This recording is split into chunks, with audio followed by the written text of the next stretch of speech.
Stucco lifts, do it, it's a movement, so move it. So this time we're gonna go over dead bugs, which is a foundational core exercise that usually within 1 to 2 sessions of a client starting up, if not the first day, we're gonna integrate this in some way. The reason being, it teaches us to brace our core and allow freedom of movement through the upper and lower extremities.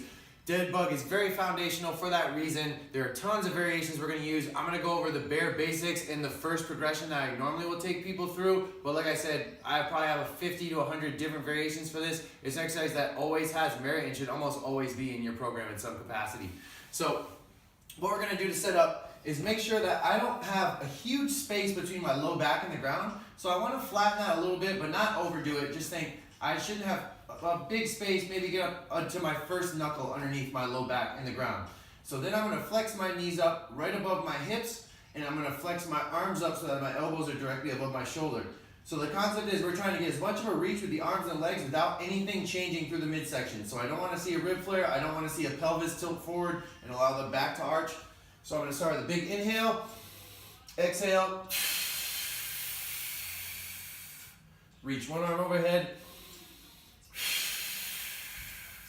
same on the other side, and then we do the same for the legs. This is where you'll feel more of the abs.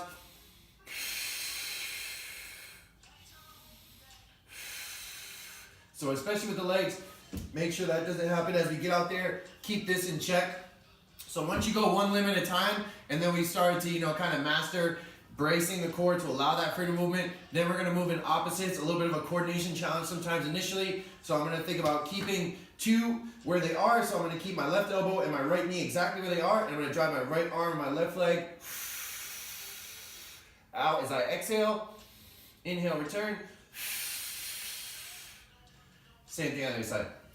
Tons of variety to add in to make the dead bug more complicated or to bias to specific things that we're trying to get out of it, but these are kind of where we would start. So do them one at a time. Once you feel like you got that, then we'll move in opposites.